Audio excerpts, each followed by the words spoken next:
Hello students, स्वागत है आप सबका इस यूट्यूब चैनल पर। दोस्तों, आज हम देखेंगे क्वेश्चंस नंबर 3 को। ठीक है, हम पढ़ रहे थे कूलाम के नियम पर आधारित प्रश्न को।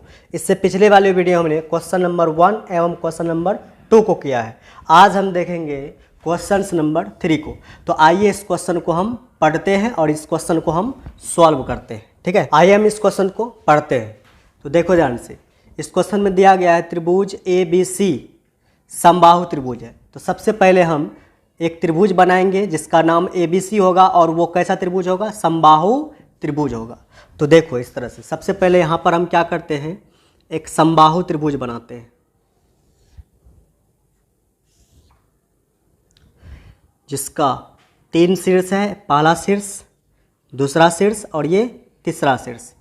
और देखो इस शीर्ष का नाम हम A रख देते हैं और इस शीर्ष का नाम हम B रख देते हैं और इस शीर्ष का नाम हम C रख देते हैं।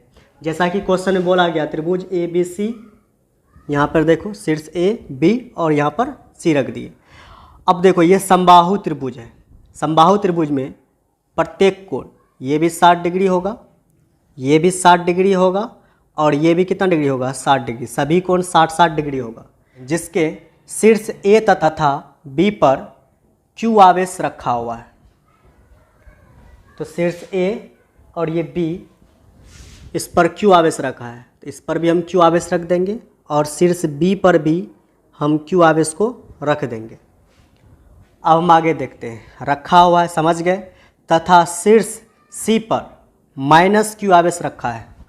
तो ये जो शीर्ष C है, शीर्ष C, इस पर जो है दोस्तों माइनस Q आवेश रखा हुआ है। ठीक है, अब देखो ये Q है, ये Q है, इसको दोस्तों हम प्लस Q भी मान सकते हैं, इसको हम प्लस Q भी मान सकते हैं।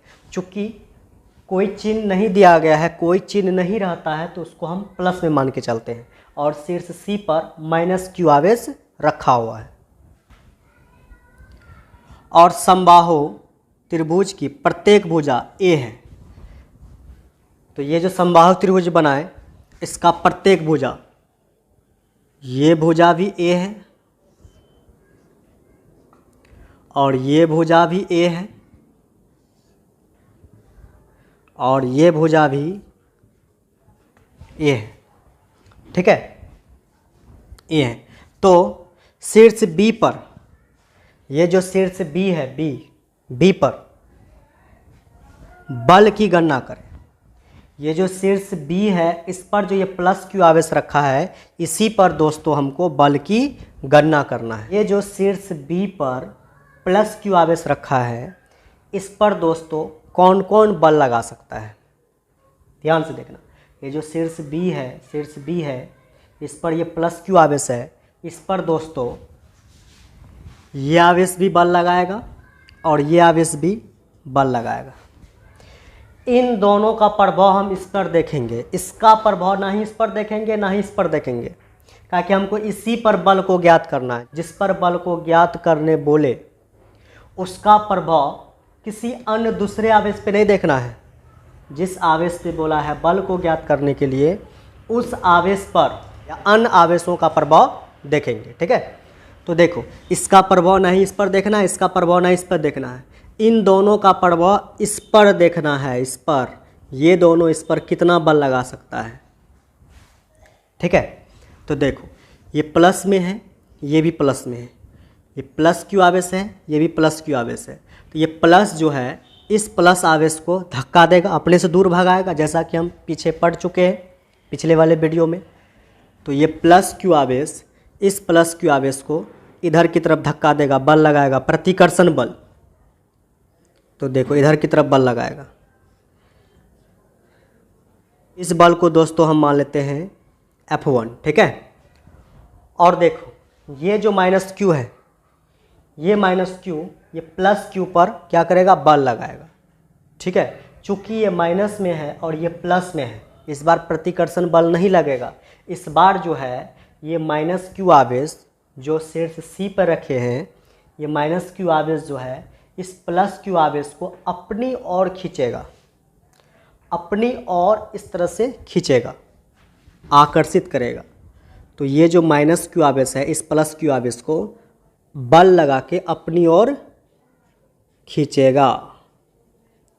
इसको दोस्तों हम मान लेते हैं F2। ठीक है, अब देखो ये F1 हो गया, ये F2 हो गया। टोटल एंगल देखें यहाँ से यहाँ तक का एंगल, तो एक सीधी रेखा पर 180 डिग्री का कोण बनता है। देखो ये सीधी रेखा दिखाई दे रहा है तुमको, ये सीधी रेखा, ये सीधी रेखा, इस पर यहाँ से लेकर के यहाँ तक कितना डिग्री कोण बनेगा? 180 डिग्री। 180 डिग्री में से कितना बन चुका है? देखो कितना बन चुका है, 60 डिग्री बन चुका है। अब बाकी यहाँ से लेकर के यहाँ तक कितना होगा? 120 डिग्री। ठीक है, ये होगा 60 डिग्री, तो बाकी यहाँ से लेकर के यहाँ तक कितना होगा? 120 डिग्री। तब जाके इसको जोड़ेंगे, टोटल कोण कितना आ जाएगा? 180 डिग्री। तो F1 और F2 दोनों के बीच का एंगल कितना है? 120 डिग्री। तो थीटा यहाँ पर हम इस्तेमाल करेंगे 120 डिग्री, क्योंकि हम वो कोण देखते हैं जो दोनों बल के बीच हो। F1 और ये F2 दोनों बलों के बीच का हम एंगल को लेते हैं। ये 60 डिग्री नहीं लेंगे, हम लेंगे F1 और F2 इन दोनों बलों के बीच के एंगल को। तो कितना है थीटा का मान? 120 डिग्री। अब देखिए जैसा कि हमने बता रखा है, एक बल इधर लगे F1 और दूसरा बल अगर इधर लगे F2 और इन दोनों के बीच कुछ एंगल हो थीटा। एक बल इधर लग रहा है F1 और एक बल F2। F1 और F2 कुछ एंगल पे अगर हो तो वहाँ पर हम F नेट हम कैसे निकालते हैं? F नेट का सूत्र होता है रूट अंडर F1 का स्क्वायर प्लस F2 का square plus 2 into F1 into F2 फिर कॉस थीटा। ये सूत्र हम इससे पिछले वाले वीडियो में बता चुके। यहाँ पर तो F1 और ये F2 दोनों कुछ एंगल पे हैं। यहाँ भी अगर हम लिखेंगे F नेट का सूत्र होगा यहाँ पर रूट अंडर प्लस F2 का square plus 2 F1 into F2 cos theta. ठीक है, ये सूत्र से यहाँ पर नेट परिणामी बल निकलेगा। ये जो F1 है और ये जो F2 है दोनों का मान आपस में क्या होगा? बराबर। तो यहाँ पे लिखते हैं हम कि F1 बराबर होगा F2 और इसको दोस्तों हम x मान लेंगे। यहाँ पे लिखेंगे माना कि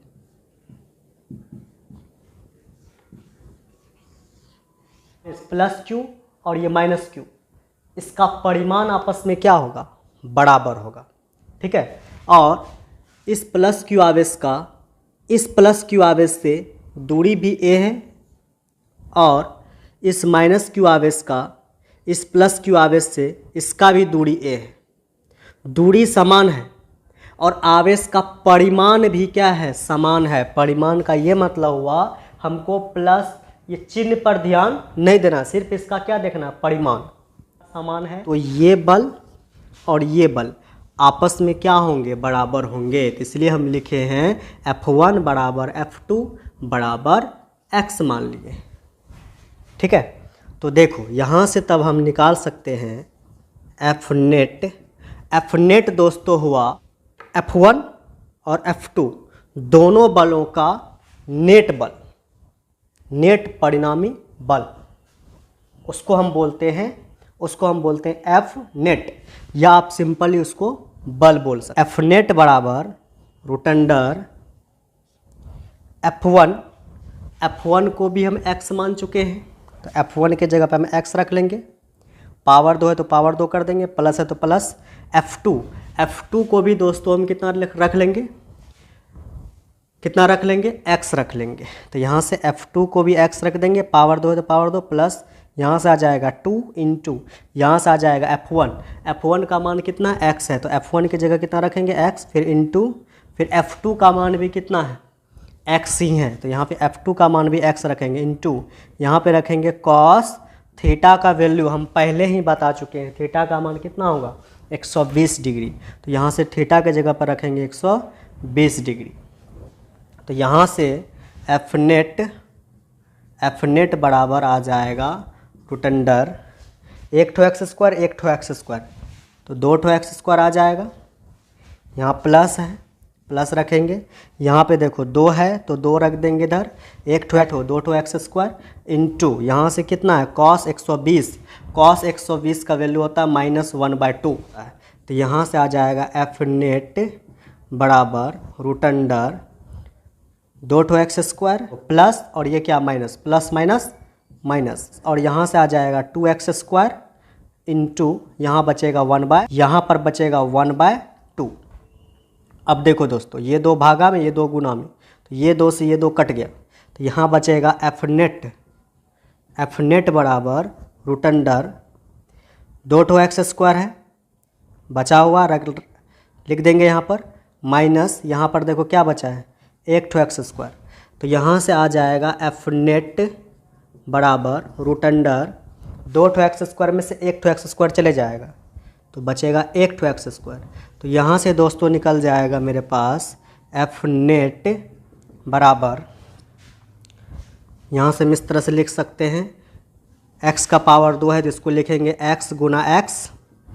देखो दोनों का जोड़ा लग चुका है, 1 ठो x बाहर निकल जाएगा, यहाँ से आ जाएगा एफ नेट बराबर x आ जाएगा। ठीक है, अब देख यहाँ पे लिख सकते हैं हम एफ नेट बराबर x को दोस्तों हमको चाहे हम f1 लिखें कोई बात नहीं, x को चाहे हम f2 लिखें कोई बात नहीं, x को या तो f1 लिख सकते हैं या क्या लिख सकते हैं f2।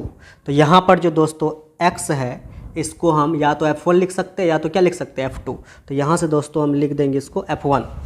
ठीक है, अगर हमको f1 का पता चल जाए तो नेट बल भी हमको मालूम चल जाएगा। अब निकालेंगे हम f1 को। चलिए दोस्तों अब हम देखते हैं f1 को। तो सबसे पहले कूलाम का नियम से देखेंगे हम, कूलाम के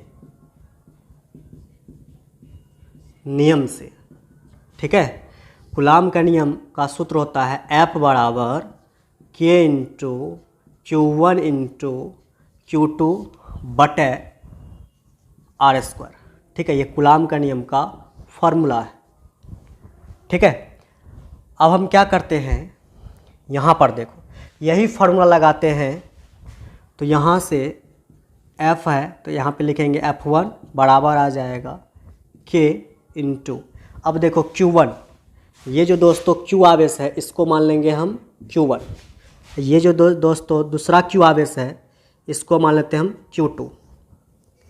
ठीक है, अब देखो K इंटू Q1 का वैल्यू कितना, देखो Q1 को कितना मान चुके हैं Q, तो Q1 के जगह पर हम रखेंगे Q, फिर इंटू यहाँ पर है, फिर Q2 को कितना मान चुके हैं Q, तो यहाँ भी रखेंगे हम Q बटे R स्क्वायर। R देखो ये आवेश और ये आवेश दोनों के बीच की दूरी कितनी है A है, यही किसका वैल्यू होगा R का वैल्यू होगा। R की जगह क्या लिख देंगे A, पावर 2 है तो पावर 2, तो यहाँ से दोस्तों आ जाएगा F1 बराबर K, एक ठो Q, तो Q गुना Q स्क्वायर बटा क्या आ जाएगा A स्क्वायर। ये जो दोस्तों F1 निकला है, जितना F1 निकला है उतना ही क्या निकलेगा F2। F2 अगर हम निकालेंगे, यहाँ पे हम लिखते हैं कि F2 अगर निकालेंगे सूत्र यही लगेगा K इंटू फिर आ जाएगा Q1 Q2। इस बार दोस्तों इसको तो हम Q2 मान चुके हैं, ये जो आवेश है इसको हम Q2 मान चुके हैं, ये आवेश को हम Q2 मान चुके हैं। ये जो आवेश है इसको दोस्तों हम मान लेंगे Q1। ठीक है, तो चलिए लगाते हैं, यहाँ से आ जाएगा K, फिर आएगा यहाँ पे क्या Q1, तो Q1 का वैल्यू कितना है, यहाँ देखो Q1 का वैल्यू कितना है -Q। कूलाम के नियम में आवेशों को चिन्ह सहित नहीं रखा जाता है, सिर्फ यहाँ से हम लेंगे Q को, तो Q1 के जगह पे Q लेंगे इंटू ये जो Q2 है, Q2 को मान कितना मान चुके हैं, ये भी Q है, तो यहाँ से भी आ जाएगा Q बटे, यहाँ भी बटे R स्क्वायर। R होता है ये आवेश और ये आवेश, दोनों आवेशों की बीच की दूरी, तो यहाँ से यहाँ तक की दूरी देखो दोस्तों हम पहले ही बता चुके हैं कितना है A है, कितना है A है, तो ये इस आवेश से इस आवेश की दूरी कितना है A है। तो यहाँ पे r की जगह पे आ जाएगा a, पावर 2 है तो पावर 2। तो आप देख सकते हैं दोस्तों, जितना f1 निकला है उतना ही क्या निकला है, f2। इसीलिए हम यहाँ पर f1 बराबर क्या माने थे, f2, यहाँ पे लिखे थे बराबर माना कि, ठीक है। तो यहाँ पर दोनों बल आपस में क्या होते हैं, बराबर होते हैं, ठीक है।